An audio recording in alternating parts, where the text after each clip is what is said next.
podcast. My name is Michelle Hartwig, and I am your host. I'm also race director for a bunch of Midwest trail races like Kettle Moraine 100, Hennepin 100, and we just got done putting on Earth Day 50K last weekend, so our first in-person race in a year, so that was really exciting. And my co-host is Crystal the Pistol. Hello, everybody. And tonight, our guest, I'm so excited, I can hardly stand it, is Pam Reed. And when I started running, hers was the second book I read. A lot of my ideas in running started with Pam Reed. And she's just a major badass runner. First female to overall win Badwater 100. She just finished her 100th 100-mile race at Grandmasters Ultra, has held many world records, and just a really extraordinary resume of running. So thank you, Pam, so much for taking the time to be on the show with us. Oh, thanks for having me. Today I was on Ultra Sign Up, kind of looking at your very long list of races, and you've been doing this for a while. And I know when I started running ultras, like the only way I could really find out information was like Ultra Running Magazine. Like there wasn't Facebook, there wasn't all that stuff. I'm so curious of how you started. What got you interested in ultra running? How did you find out about it? Yeah, everything came from my husband, and that's funny you mentioned Ultra Running Magazine because he started. He's a CPA. He does people's taxes. Unfortunately, he has a whole nother extra month this year. But his one of his clients, Benny Linkhart, his name was, and he was 60 years old, and he gave Jim an ultra running magazine, and he was training for Leadville Trail 100, and I just remember him coming home and telling me about it. I'm like, who? What? You run 100 miles? That's ridiculous. Who does that? And um, yeah, so what happened is then I met up with Benny, and he took me on. He became my mentor. I mean, we just went on a 17-mile run in Tucson where we lived, and he just I fell in love with it right away. It was amazing. So the first thing that Jim and I did was we signed up for 100K.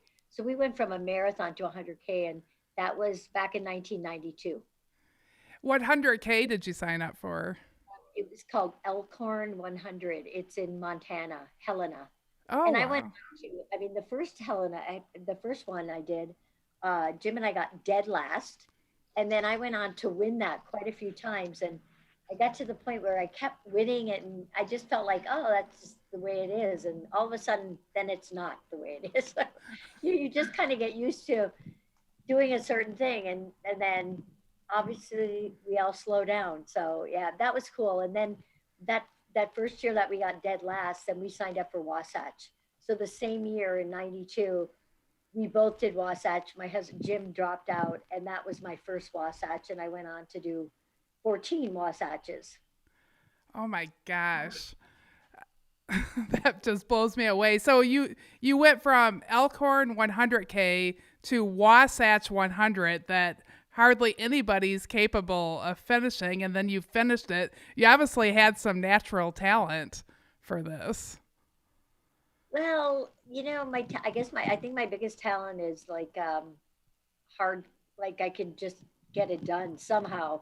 That was tough. I got really sick. I slept in that one, but you get 36 hours. So that's what I would tell people, if they're looking for a 100-mile run, to find one that has a lot of hours. And there's nowadays there's a lot more that have a lot of hours. For instance, I just did Zion 100 last week, and they give you 36 hours, and that's a very very reasonable amount of time to do that event. However, this year was my ninth one. I'm the only person to have done every one of the Zions since it started.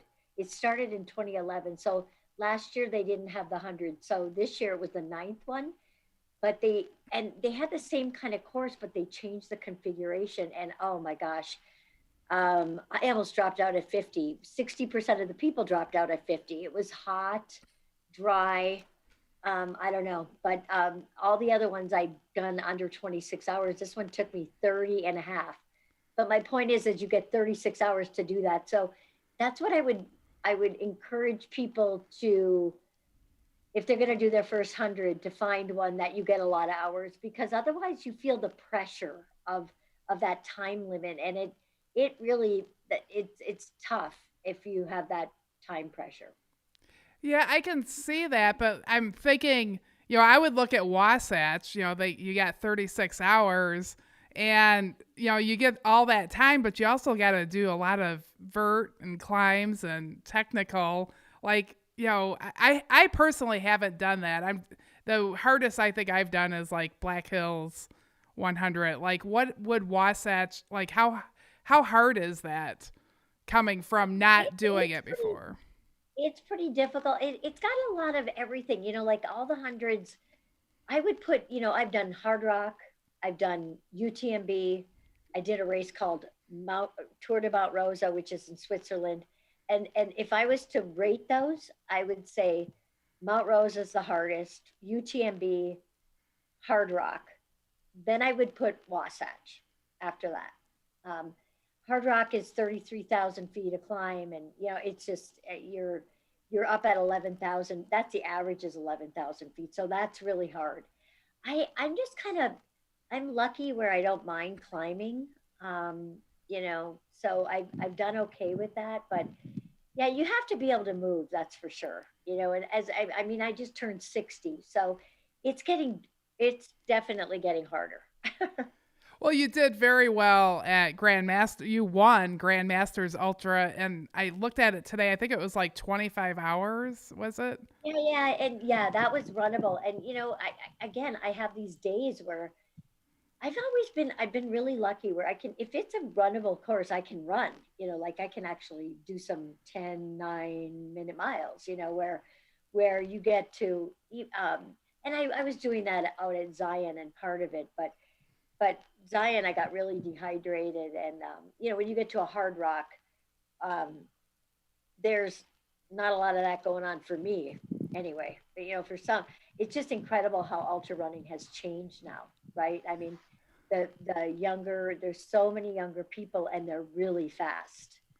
Even because when I was young, I was never really that fast, but I was lucky enough to, like I did well in Badwater. I mean, I can run on a road. Yeah, you seem to do very well at extremely long events. Yes, for some reason. Yeah, and I'm about to do the 250-mile run in Arizona. Aerovipa's putting it on. It's called Cocodona. And Yeah. I've done Moab 240 and I did that the first year, which I don't even know what year that was. Like I don't know how many, 4 years ago maybe. I'm not quite sure, but I'm lucky where I don't need a lot of sleep. So I even in the 6 day race, I probably in 6 days I might have slept 4 hours or something. I think in Moab, it took me 73 hours. I might have slept 3 hours, 2.5 hours. So I'm able to keep going. But again, as I age, it's getting a little bit harder. We'll see what happens. It's on May 3rd. So we'll see. Oh, that's exciting. We'll be watching. Mm-hmm.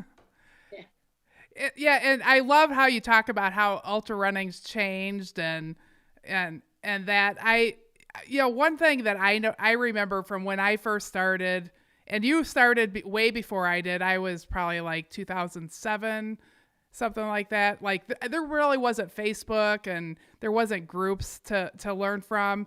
I just basically followed the marathon training plan and then ran ultras doing that. Like, where did you look up how to run an ultra and how to sleep and Yeah, nutrition? what my take on all of this is that, so I do Ironman as well, and I feel like people overdo it. But way back, I had a lot. We had 5 boys. I had 2 stepchildren, and I had 3 of my own. So I I could never go on an 8 hour run. So what I would do is run 2 to 3 times a day, like an hour and a half at a time, and then I would do races. And now it's crazy. I mean, I'm way over the top now that I'm older, and all my kids. My last son is graduating from pharmacy school in the end of May, so I can exercise all day long. So I do hot yoga 1 to 2 times a day. I ride my bike, I run, I swim. I do that every day. So Oh, that's That's yeah, amazing. awesome. so it's yeah. So I don't but my long runs are honestly, I'd say 90% of my long runs are races. For instance, like a 50K, a 50 mile, or something like that. Yeah, I remember from your book, that's what I started doing two a days.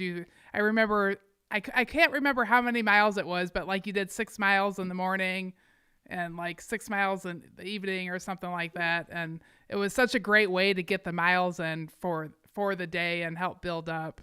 Well, right? It is, and you can just do it, and it's not so it's not so taxing on your body or your mind. I mean, gosh, when people tell me they go out on 20-mile runs by themselves, or 30, that's mentally, it's tough. It's really tough. And I would, I just, for me, it's easier for me to do a race because then there's other distractions, and, there's other motivations. What and I also love that like I actually kind of think that back then people didn't overcomplicate stuff, and now there's so many rules out there. They think they're going to fail if everything doesn't go exactly right, but nobody told us we had to do that, so we just did it. We just showed up and ran. Well, exactly. And what's interesting is, I'm a race director. I put on the Tucson Marathon and also the Jacksonville Half Marathon. And as a race director, right? Something's going to go wrong. There's just, you're never going to have a race that something doesn't go wrong. And it's the same thing in ultras. It's the same in 100 or 50 or 50K. Something's always going to go wrong. So you just have to be able to be able to think quick and figure it out. And like I said, this Zion, oh my gosh, I was in the med tent at 50 miles. I was wrapped up in a blanket, and I talked myself into it because I'm like, I'm the last person. If I don't do this, I don't have to do it again next year. I was just talking to myself like this. And this 31-year-old guy, Ryan, said, come on, Pam, because I met him on the top of the mountain when we came down and right before 50. And we sat in there for like an hour and a half, 2 hours. And he goes, come on, we're just going to walk. Let's go. Come on. And he dragged me out of there. And so that's the other cool thing about this is there's so much help, from other runners or aid station people, or it's just amazing. Yeah. And I don't care, people look at me and they'll tell me, oh yeah, that must be really easy for you. No, it really isn't ever. Yeah, so no race is ever easy, but it's No. still something that you love to do. Yes, yeah. It's a challenge, and I was just telling my friend, we're trying to do the logistics for this 250-mile coming up, and I just said, I cannot believe that people can run 100 miles, and now I run 102 of them, and I still don't know how you do it. I've done so many, and they're tough. It's never ever easy. There's always something that goes wrong. And but at the end of the day, when you're finished, it feels so good. It feels like an accomplishment, and then it's fun to go back and talk about what happened. And yeah, I just did, so my 101st 100 was a winter run pulling a sled, and it was the Drift 100. And I did it last year. I won it for the women. This year, a young gal came by, oh my gosh, like at mile 10, before 10 maybe. And she's just running along. And I said, have you ever done this? She goes, no, I've never done this distance before. And so anyway, she finished like in 30 hours, and I finished in 39 or something like that. But it was negative 25 degrees outside. And a woman who is a really good ultra runner, this is scary. she did the skate ski because in these winter ultras, you can either ski, you can bike ride, or you can run. And but everybody has to have like a certain amount of equipment, and there's you've got a list of what you have to have. Anyway, she ended up at 74 miles when it was negative 25. She couldn't feel her toes, so they had to medevac her out, and she lost half of her big toe because of frostbite. Wow. Yeah, so you can't. This stuff is real. You can. I mean, in especially the winter ones, you've got to really be prepared. And even if you are prepared, things like that can happen.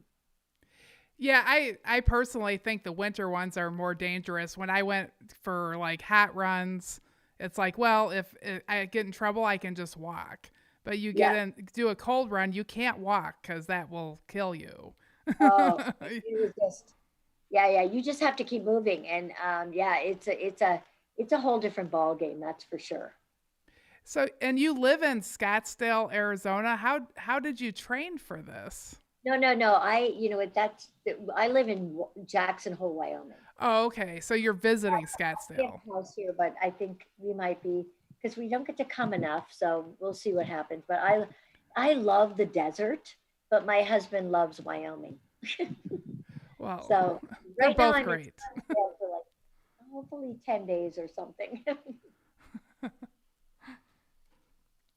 So I'm curious, like what a race looked like when you first started to what they're looking like now. Like, what's the big difference that you've seen in ultra running? Wow, way back like Wasatch, I think there were 5 women that did it. Way less women. Um, the aid stations were really good still back then. Um, they were. I just think the amount of people. I have to say, like I had done Western States. I've done it 7, 8 times maybe, and so the last time I did it was 2015, and boy, and now I'm sure this year, if it happens, it'll be different than this, but they like you come in and they take your pack, and each individual runner gets their own person to help them at every aid station, so that was pretty cool. Um but it's interesting, the trail's the trail. It's the same. It's still hard. I think it's probably more the number of women and the number of younger people doing it. But then again, I started when I was 28 years old. Um, but now there's even young, like 21-year-olds and that kind of thing. It just, there's just so much more information, which, as you pointed out earlier, that could be good or bad, right? You know, you just, I think, I think you just, in my opinion, it just, you can't overdo it in your mind. It's, I have mixed feelings about all of it because, like, I kind of like to know, Zion, for instance, I knew the course. But when you don't know the course, it's kind of more exciting because then you have to just run and you just figure it out as it goes along, and everything's new, and so that's kind of fun. Yeah, do you spend time before the race like going, like learning about like how far it is to aid stations, or you just kind of go, they probably got aid stations where I need it and I'll just run to it? Yeah, that's what I do, and that can get me in trouble sometimes. But yeah, I don't look over that stuff at all, ever. And then I think, what was I thinking? Maybe I should have checked this out. Well, Cocodona, I have to admit, Cocodona, the 250 I'm about to do, I looked at their aid stations, and they're actually closer than the 200s that Candace puts on. Like those, the ones that Candace puts on are about 20 to 25 miles apart, which is big. And this one looks like 15 might be the longest, which might be really good because it could be hot. I mean, even up in Prescott. So Cocodona is going to run from Black Canyon City up to Flagstaff. So we'll see. I don't know. I don't like to overthink them because then I think I get a little overwhelmed. So you just basically stay ready for any kind of course because you're really good at like flat courses, like running tracks to running mountains. I mean, I can't think of anybody that's done more diverse amount of ultra running than you have. Yeah, that's it. My husband used to tell me, you got to do all the different kinds, do the track, do the road, do the trails. And I'm way better on a road. I really am. I just, you don't have to think as much there and you get done quicker for sure. But like in Ironmans also, they're just, it just pushes me. I like that diversity.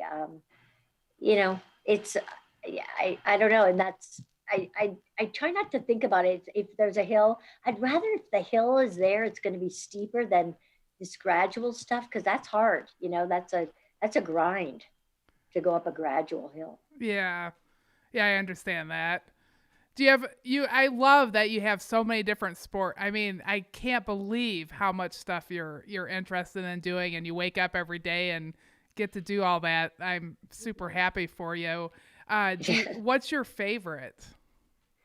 My favorite sport, or Yeah, or do you you have a know, favorite? yeah, Or well, I have to say running. I love running. Running is like brushing my teeth. It's something that I do every single day. But I have to tell you, yoga has really helped me. In my 40s, I was in so much pain. My body just ached like and it's definitely not like I go in and out of things, but now that I'm older, I get a lot more body work done. I do massage, acupuncture, chiropractic, ART. Yeah, I do whatever, something, if something's bothering me, I get on top of it right away. So that's, I'm blessed with the ability, so yeah, and the affordability. So yeah, because all this stuff, it's really expensive, and so I'm blessed. I'm such a blessed, and I'm blessed to have the energy because I'm really lucky that I have energy still. well, you've stayed very healthy and very active, and Yes, yeah. yeah. So longevity in the sport is really important to so many people. Like what I mean, I'm hearing stuff that you do that I'm just assuming why you think that is. Do you have any suggestions for people? Again, the yoga, I have to say, I mean, and it's I have that mentality where I like to have this routine. So when I come to Scottsdale, I have my routine here. I'm also blessed that I've always been able to get up really early in the morning. So I get up at 4 a.m. and I go running. And then, in Scottsdale, I'll go swimming really early. And then I'll go to yoga. And then I go for a bike ride. Um, so it just depends. And in Wyoming, I kind of do the same thing, minus the bike ride right now.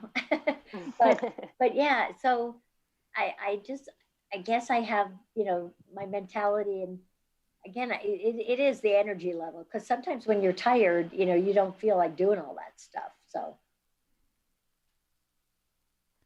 And I'm really so the Tucson Marathon has been a race that I've looked at for a long time.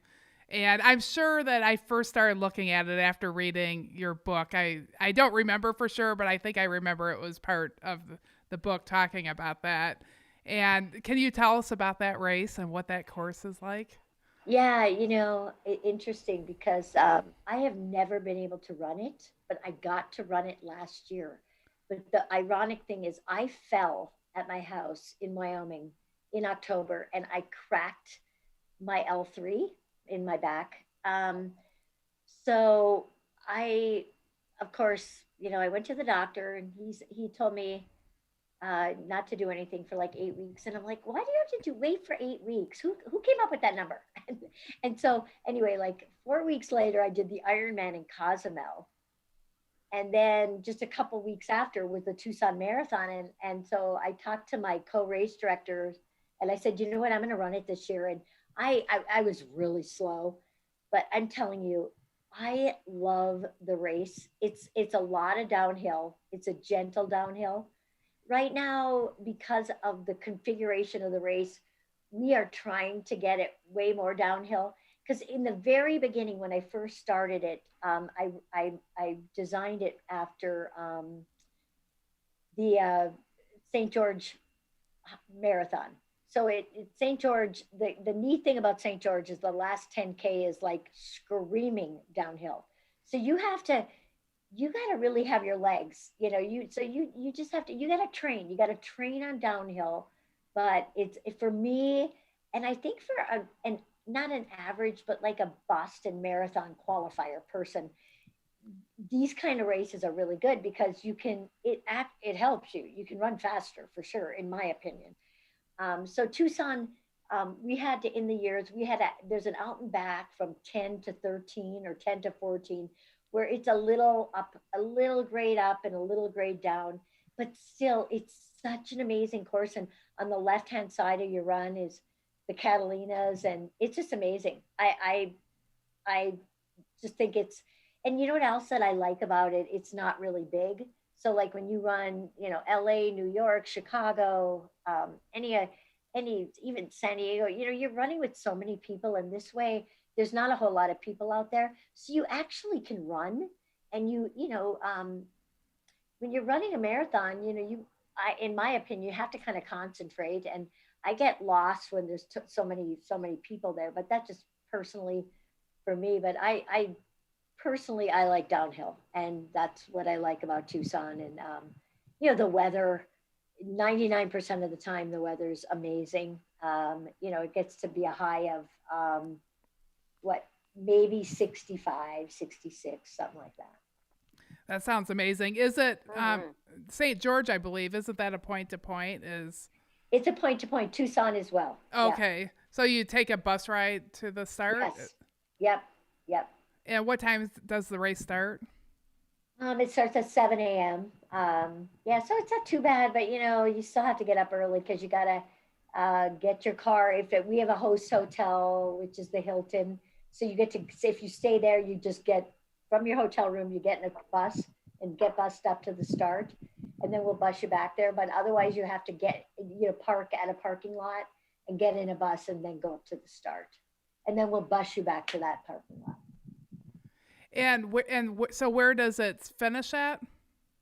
Right now, it's finishing in. It's called the town of Catalina, which is just a small little town north of Tucson, and north of where our host hotel. It's called Oro Valley, Oro Valley is north of Tucson.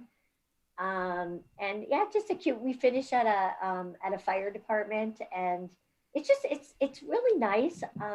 It's just that small little town, and again, it's just a small feeling. I like, and personally, again, I've done a lot of marathons, and honestly now, and people laugh at me, but I kind of do a marathon as like speed work. And I know that sounds funny, but that's it's helpful, to be able to just marathons are tough, and you're just running as hard as you can the whole time, and it doesn't always, you bonk sometimes, just like, so, but it's helped my ultra running, I think. Yeah, I think that when you're in shape for a marathon, you're in the best shape for an ultra because you are expected to run. Like Right. at ultras, most of the time, you're not expected to run the whole time. So I love marathons for ultra training. Well, and I tell people in Ironmans too, I think a lot of people would benefit from running marathons because they are mentally really challenging. You gotta stay on point, whether you're running a 4, 5, 3, whatever hour. It's a great workout. So you talked about Tucson being a smaller marathon. What is smaller? It's about, in the full, well, it's, because of, there's so many races now. Now our full is probably down to maybe 700. Our half might be 8 to 900 because we have a half. It's a really nice half as well, and we also have a relay with it. So it's just a fun, like I said, smaller. So it's a total 2,000 2,200 people or so. That sounds fun. I Hmm. sent a link to it to my husband today. So it's December 4th, and his Yes. birthday is December 3rd. I was Oh, just like, hey, is he this a will. runner also? Well, he broke his leg a few years ago, so he can't run. He actually, but I mean, every once in a while he tries, but I was thinking the half marathon he might be able to work his way up to. Do you know what? A lot of the people that, and this started a long time ago. I don't know if you remember. There's a coach. He was Lute Olson. His wife got ovarian cancer, and we for quite a few years we raised money for cancer, and a lot of people walk the half, and so a lot of people do walk our half, and you can walk jog it. You get a lot of time. You get as much time to do the half as you do the full. So you Oh, know, that's yeah, that's kind of nice. yeah. Maybe I'll tell him that. Maybe that'll help. Because he gets so jealous, he'll listen to the podcast and hear everybody Yeah. talking about running, and he tries, but when his mileage starts getting a little higher, then it causes him to ache, and he's a truck driver, so he needs his uh, body to work. He yeah. moves stuff, so he can't have his body hurting from his running, even though he enjoys it. Well, exactly. I'll tell you. I don't know if he's ever tried, but I am swearing by acupuncture and cupping. Okay. Remember in the Olympics when Michael Phelps was cupped? I don't know if you remember seeing Hmm. Yeah. those little round things. It's really helpful. It might help him. I'm amazed at those modalities that can help. And I have had my fair share of breaks. I cracked my back. I broke my tibia plateau. I broke my tibia. I mean, it's like, oh my gosh. So, but I know breaking a leg, and it's also a psychological thing, I think, it just gets to you and you're afraid. Like when I broke my tibia, I kept thinking when I got massaged that somebody was going to break it again. I was like, oh, I don't know if I should get a massage because it might break. And then somebody told me, well, the bone is way stronger. And then I just started believing that. Okay, it's stronger. Yeah. Yeah, I think that it's hard for him because he needs his body to make a living. Well, And exactly. See, so, and I know, my poor husband is a CPA, and I just, when I got here, I was taking pictures of the flowers here. I'm like, oh my gosh, look at how pretty come out here, because he's going to come on Friday, and again, tax season got extended a whole month. And I don't mean to be like not understanding, but I guess I don't. Like I just keep thinking, come on, you can do this, but you're right. If this is how you're making a living, then you cannot compromise that stuff. So I get it. yeah, I mean, I'm glad that you can make a living and do everything that you do. And when did you decide to write a book? Like I'm curious of that. I'm so glad you did. Thank you for doing that. It was fantastic information for me in a time of my life that inspired me to continue to run.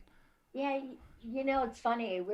I've been trying to write a book again since 2015, because in 2015 I was like the only person. I don't think it's ever been done. I don't know that it's ever going to be done again. Is I ran Western, Hard Rock, and Badwater like 2 to 3 weeks apart each one. So we were going to write a book about it, and it's oh, I cannot get. We start doing it, and I can't write it. I have to have somebody else write it. What happened is when I won Badwater, we started talking about it. And then when I won Badwater again, it's like we have to write a book. And then, that's when Dean was so brilliant because he had the book on the third one. So, the third Badwater, Dean won, and right away he had a book out, and I had a book, and we'd been working on the book for a year and a half. Yeah, I can't Um, imagine how hard that is. I mean, I've thought about it and I like to write somewhat, but like how did you come up with everything you wrote about was very interesting. Like how did Well, you see, come up I with didn't, like stuff? I said, I had ghostwriters, and I had three of them because they kept coming in and going out. And then actually, my publicist actually finished the book because she was really into it too. And it was, yeah, there's no way I could write. I am told the reason I can do everything I do is I have ADHD. and I am just so hyper. There's no way I can't sit still long enough. Yeah, that was just totally my life, and I just I I I talked about it.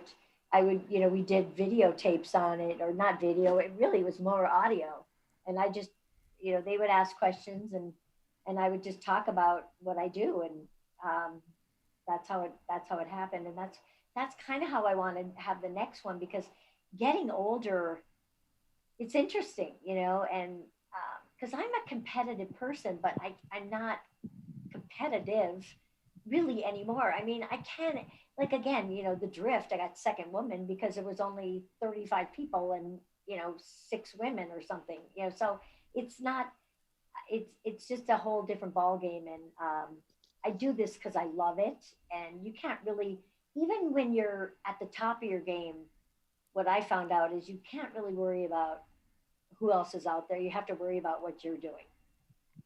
Yeah, I really love that you're so competitive, and I think that's just a great drive to have. And and you can be very competitive against yourself as well. Right. I mean, that's what brings me back every time. It's like, okay, well, I did this, but I think I could have done better if I would have done that. And then I'm like, I Right. need to go back to that race and pull I that know off. that's what's fun. That's the fun of it, right? I mean, well, even this 250, I think, really, the 250, see, that's what I need longer. That's why this is good for somebody who's older, because it comes down to sleep and not sleep. And, way back after, in my book where wrote about running 300 miles without sleep. Well, Charlie Engel, have you heard of that name? Yeah, Charlie Engel, yeah. yeah. So he and I wanted to do a 500-mile race. And we just said, just it kind of like what they're doing with the 250 and 200. Like, there's no set schedule. You just go out and you run 500 miles, and of course you're going to have to figure out, you got to rest a little, but you can do it on whatever. And that's what this 250 is. They have sleep stations, but you don't have to do that if you don't want. You just keep going. Yeah, are you planning on just like laying down on the side of the trail and going to Yeah, sleep yeah. You know what? Because it didn't work for me to sleep in those sleep stations. It's really loud, so Mm-hmm. you really can't sleep anyway. So I hope. Oh, there it is. I hope that I hope I don't need that much. It's going to be. I guess it's just going to depend on the moments. And yeah, I can sleep on it. Just lay down on a trail. I did 100 this year. It was one of those virtual, but it was a virtual run. But I actually was on quite a bit of the Wasatch Trail, and I had this friend helping me, and he's actually going to help me with this 250. And I went in the car and I just sat down and I closed my eyes, and literally, I'm not kidding, 20 seconds. And then he knocked on my window and I woke up, and it's like, oh, okay, that was enough. And Wow. I don't know if you've ever heard Candace Burt talk about that, but she talked about how, you close your eyes for a couple minutes and you feel like you've rested. Seriously. And that's what happened to me. It was really bizarre, but it actually felt like I rested, and I just got up and kept running. And so, you keep saying the name of the Aravaipa 250 race. How do I Yeah. pronounce that? Cocodona. It's Cocodona. Cocodona. Cocodona, Yeah. Dono, Cocodono, Yeah. Cocodona. Cocodono. Okay, Yeah. so on that one, will you have like pacers and stuff along the Yeah. way? Yeah, you can. I've got two people coming out, and they can run starting at mile 71, and from then on, if you want. So wherever they want, they can. If they don't want, I'll probably be begging them at points. Please. So you'll be happy to have a pacer. I think so. Yeah. The kind of runner I am. I remember listening to Jeff Browning saying he runs better. I think honestly, I run better. It's more painful by myself, but I run better because then I don't have anybody to whine to, or complain to. I just get in my own zone. But it's nice, it's nice to have people to talk to. And so, yeah, the mixture will be nice. So you can like I kind of like to be like during races, I tend to be a quiet runner where I just want to like put my head down and go. Right. You like to chat or when I'm hurting, I want people to chat to me. Like I can't, but if I'm feeling good, then I can chat to them. yeah. um, it's a complete. And now that I have to say, I get really nervous sometimes. Like you gotta pay attention on the trail. So, and this one, the Cocodona is going to be, I don't know if you've ever run in Arizona, but Arizona running is very rocky. It can be really technical, really rocky. So you just have to, you gotta watch what you're doing. And, there could be snakes. Like the second I got here today, I went for a 4 mile run and, I was on this trail and I kept thinking I could run into a rattlesnake, but you know what? I lived in Tucson for 30 years and I've run into about 4 snakes total. So not many. Have you run into any other wild? We always love the wild animal Oh stories. yeah. Oh many. Well here, javelina in Arizona and Yeah. and hey, we've run into grizzly bears. I've run into black bears, buffalo, elk, and you know, moose. And moose are scary. One time I almost stepped on a moose. I mean, it was laying in the middle of the trail. My husband's like, Pam, moose, Pam, moose. And I turned, and it's like I'm about to step on it, and it's humongous. I don't know. It's like I was looking down, but I don't know what I was looking at. Oh, I don't pay attention a lot. I mean, when I'm running, I'm looking at the trail, but I don't know what I must be thinking of something else. Maybe I don't know. Yeah, yeah. Maybe. I've seen moose, and they were the scariest thing I saw. I've seen a cougar, but I was more afraid of the moose because they're Yeah, so I've seen big. a cougar. I One time in Tucson, I started at this trailhead and I had my old English sheepdog, and I can't believe I did this.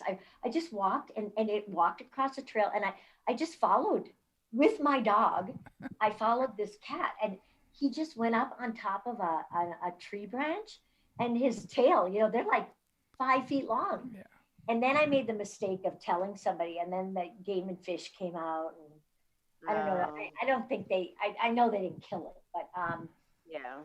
yeah, I mean, but it was sort of in a neighborhood, which could be dangerous. But yeah, but moose can be. I have moose in my backyard in Jackson.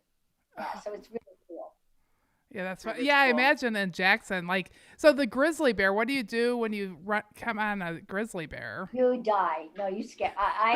We were cross country skiing, and we just turned around, and she had 3 cubs with her, and I just kept like looking to, because the if she wanted to, she could have been on us in seconds.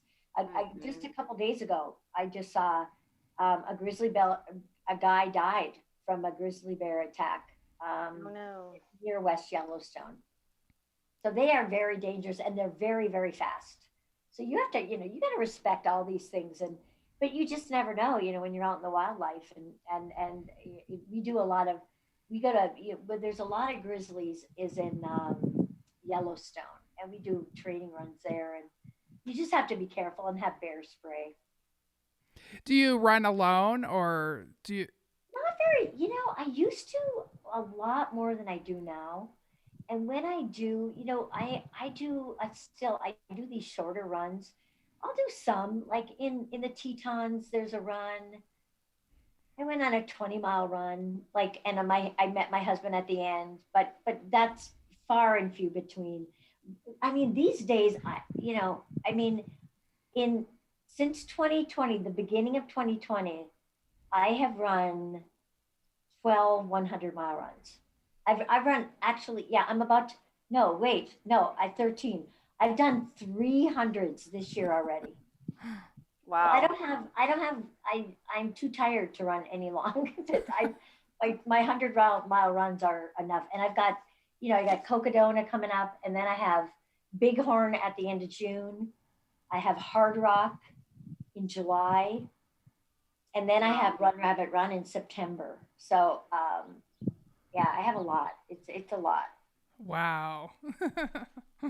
That's a really exciting year. We really want you to come out to the Midwest and maybe like run Hennepin 100 or Kettle Moraine 100. Yeah. You know what? I did what is the 50-mile run? Is Kettle? That's Ice Age 50. Ice Age. I've done the Ice Age 50. Do you know what happened there? This is hilarious. I was running. I don't know how this happened, but it did happen. I had contacts at the time. I ran into a tree and my contact stuck on a branch, and I took it off and I put it back in. Oh my gosh! I think what I was doing was walking under it, and it must have just poked. Obviously, it had to be really gentle. Oh my gosh! But Hennepin is really flat, right? Is that that guy did that record at? We don't have the world record at Hennepin, but what was I think it was like 12 hours might be our fastest time there. Yeah. So I would love to do that. That is totally my thing, because I would love, it's fun to run 20 hours or 21, especially at 60. I would love to go, I ran 22 something, I think in Daytona, which was my 99th. But I fell on my face, literally on my face at mile 65. And I thought I broke my hand, and my lip was all in my chin. But I just got up and I'm like, give me a Band-Aid. I got to finish this stupid thing. Is Hennepin on a dirt road or a dirt track or what? Yeah, so it runs along a canal, and it's like it's a combination. It's called chip and seal. But most of it, like dirt, has came over top of it because it's pretty dirt until like the last 30 miles. And then it goes through towns, and then there's some pavement and stuff mixed in there. Awesome. So what time of year is that? It's October, first weekend of October every year. Oh, cool. Yeah. I'll think about that. That's totally my thing. Yeah, that would be super fun. Yeah, let us know. I mean, we'll take good care of you there, and everybody would be very excited to see you. So where would we fly into? Where is it?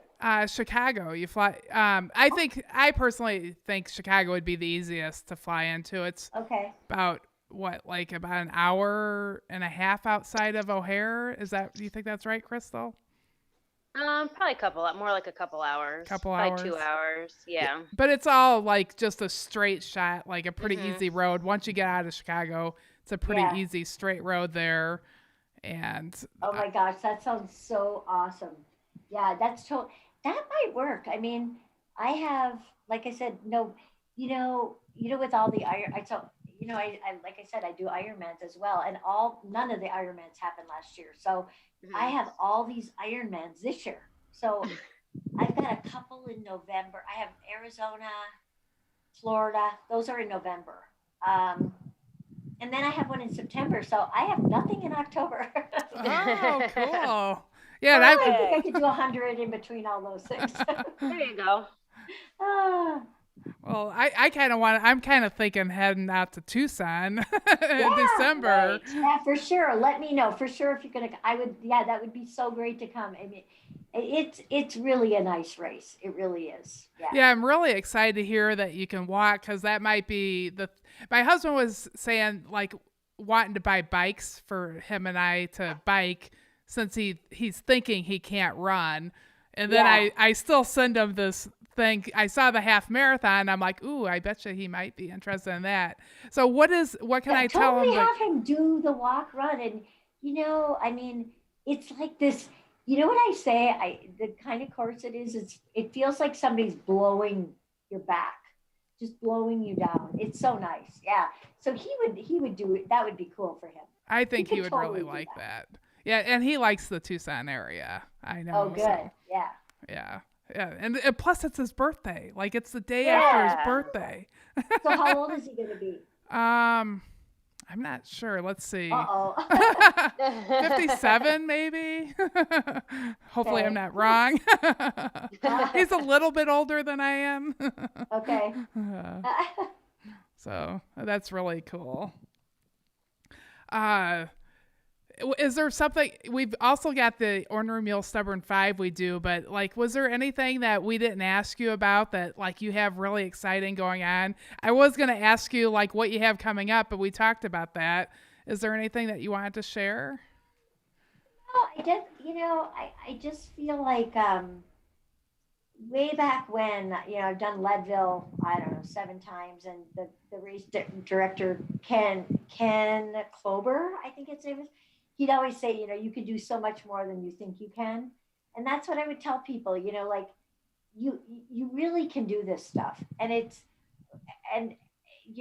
don't ever think that it's easier for somebody else either. Like they are difficult. It's a difficult thing, but it's such an accomplishment, and it's life changing. I mean, a marathon's life changing, 50K, 50-mile, 100. You just get more time. And so I would encourage people to really look into it, because there's so many different kinds now. Like your Halican. I mean, I just think those kinds, you really would be amazed at what you could do. Because you can walk, run it. Never be afraid to walk. That's part of ultra running for sure. And I remember thinking, because everybody calls it running and you're walking. I'm like, I'm walking. That's part of it. I do have one more kind of, it's probably going to be a big question, is do you have a race that you think that everything just came together really well for you? That's just like your highlight race? Well, yeah, the first Badwater, it was insane, because my crew, the guy who developed, he changed. The reason Badwater is what it is today is because of him, honestly, because he came up with that spray bottle idea. And not only did he come up with that, he also came up with the idea of taking care of me. So, the first year I did Badwater, they took care of me every half to 3/4 of a mile, where all the other runners were, going 1 to 2 miles, and they were dying. And that's why, I won that race by, the closest guy was 5 hours behind me. And it was because of the spray bottle, so that race, that was it was me and my crew doing this race together by ourselves. It was cool. That's awesome. That is awesome. Yeah. And I've had, there's not a whole lot of them that I've had that way. I've had, my first Ironman was that way. I did Ironman Canada, and I got off the bike 3rd overall woman, like behind Paula Newby-Fraser and Erin Baker at the time. And that was just crazy. Like when I got to the run, I kept thinking, okay, when are these people going to pass me? And I ended up 9th overall. But it was just one of those races. It was just amazing. And I've had a couple others, like a 50-mile run in I would encourage people to look up Bighorn 100, or there's a 50-mile and a 50K, amazing race, beautiful, and really well done. They do a phenomenal job. And, hopefully now, back after all of this COVID stuff, hopefully they'll, because it's like a fun little get together at a park at the end, and it's really fun. So, it's just a fun thing to hang out after, and relax and talk about what you did. And so those are the things. And honestly, I'd encourage people to look up these winter runs. They are crazy hard, but really, really challenging and interesting. Yeah. Yeah, we just had a gal on that one that I did her on, and she's pulling the sled, and it was like, you'll have to watch that show. It was really interesting.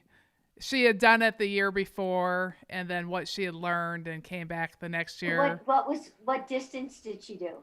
Well, she did the full Iditarod. How far was that, Krista? The 1,000? It's like I think it was like 370 miles. Is that right? So yeah, I think there's a 350, but there's also 1,000.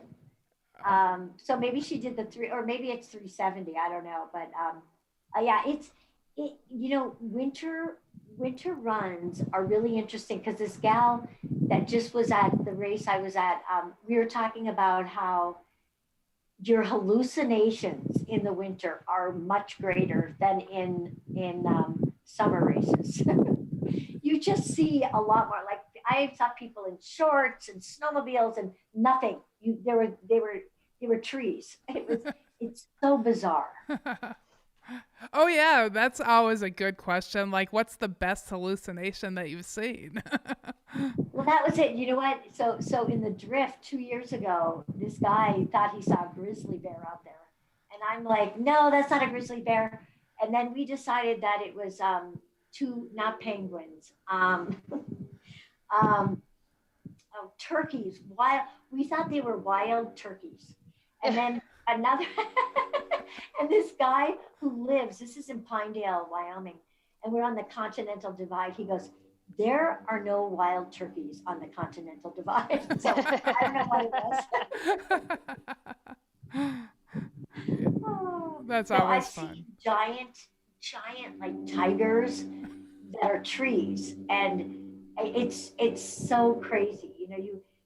Sometimes I have closed my eyes and I'll see those things. And I'm like, okay, that's not a good idea. I better open my eyes.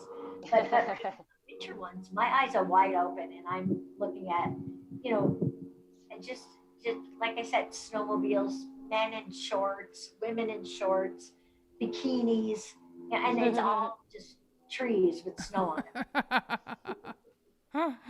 Yeah, that's always fun. Do you kind of know that you're hallucinating? You totally do. And I'm telling, oh, and you know what else happened? At the drift, I thought I was talking to my sled, like my dogs were in the sled. I'm like, okay, you guys, we're going down this hill now. And then I'm looking at him like, there's nothing in there, Pam. What are you talking about? I kept talking to my sled. That's awesome. Well, that's really good. I mean, we could go on for hours. We probably the Ornery Mule Stubborn 5 is kind of long too. We might shoot off from that a little bit, but we probably should start going that direction, Crystal. Sure. All right. Share one thing about you that people may not know. About me that people may not know. Well, here's something. It's a serious thing. Is I totally suffer with depression. In my book, I don't even know if we got onto that, but part of that, I was anorexic, but I also have depression is a part of my life, and it's been a tough thing. And running helps it, but it's still there. And I encourage. Yeah, this is on a real sad note. I don't know if you guys even know, or probably people might not know, but the guy, Matt, put on, I can't think of his last name now, Matt Gunn. He's the person that started the Zion 100, 10 years ago. This would have been his 10th year, but they put on a 100K in the fall, but anyway, or in the fall. But Matt took his life this past summer. So he suffered with depression, and it's just really sad. And what I would want to tell people is, that really you just go find somebody to talk to, before you do anything crazy like that, because, it's over, it's forever over. And that's just so sad. And, but I get depression is a real thing, and you really have to reach out for help on that. I'm sorry that you deal with that, and yeah, it's tough sometimes, but it goes and comes. Yeah, I'm sure running has helped. It definitely has helped. Yeah, it's really helped me a lot. Yeah, for sure. All right, next question is, what is something in your life that you are looking forward to? Well, right now, the 250-mile run, I'm really looking forward to it. I have a friend from New York coming, and then my friend from Utah. overall, I still really want to run across America somehow. I was supposed to do that when I was 50, and now I'm 60. So I don't know. We're still kind of talking about it, but it's going to have to go for like a master's record or something. But we'll see what I don't know. But that's something in the. It's still there. Oh, I hope you get to do that. Yeah. If you need any help in Chicago, Wisconsin area, I'll volunteer. Okay, great, thanks. Do you have any other hobbies? Well, I guess you know what I would say. I do triathlons, run, swim, bike, and yoga. But it's all. Do you notice how it's all around exercise? It's got to be movement because of my ADHD. I have to constantly be moving. Yeah. Do you have an influence or someone that you look up to? You know, my mentor was Benny Linkart, and he passed away a year ago. He was such an inspiration. He was 60 years old when he started doing hundreds. So that was amazing. Now that I say that out loud right now, and I'm 60. Yeah, so I was able to start when I was 28, so that was really cool. But yeah, that's why I really he really helped me a lot to make it seem real, like it not so overwhelming. Yeah. Oh, that's cool. All right. Last question is, what is your favorite treat for a job well done? Treat? Mm-hmm.